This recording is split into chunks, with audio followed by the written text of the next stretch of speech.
Here's a dinner recipe we cook on repeat. These tender and fall-off-the-bone pork riblets are braised to perfection in one pan with a semi-sweet, semi-spicy, and garlicky red wine sauce.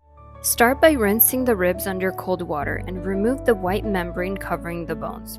Using a paper towel will help you get a good grip and pull the membrane off in one steady motion.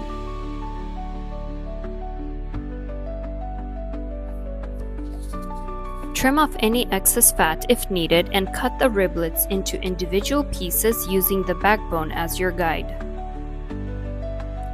Add all your cut riblets into a bowl and add your seasoning.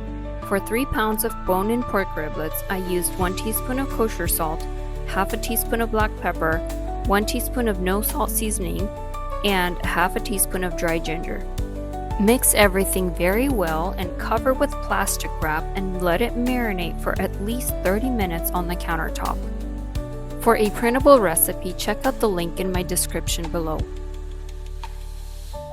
While the ribs are marinating, prepare your red wine sauce. In a separate bowl, combine 1 cup of chicken stock, half a cup of red wine, 3 garlic cloves, 1/3 cup of honey, 3 tablespoons of rice vinegar, and half a teaspoon of red chili flakes.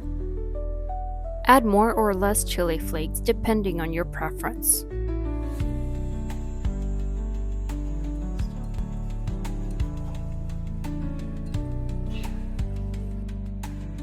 Preheat a deep skillet or a wok on high heat. Add 1 to 2 tablespoons of oil and brown the riblets on all sides. Do this in batches to avoid steaming the meat.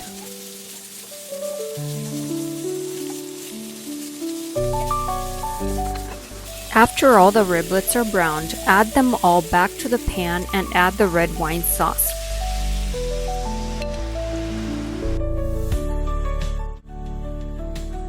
Reduce the sauce by half on high heat, stirring occasionally.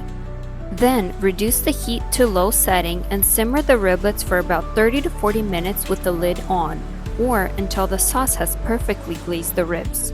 The sauce should slightly thicken. If it has not yet reached that point, continue to simmer on low heat, but watch closely so that the honey doesn't burn. You'll know the pork riblets are ready when most of the sauce has evaporated and the meat will draw back from the bone. Some may even separate from the bone. These riblets can be served on their own as finger food or with a side for a complete meal. See the link in the description below for options to serve alongside, and subscribe for more recipes to come.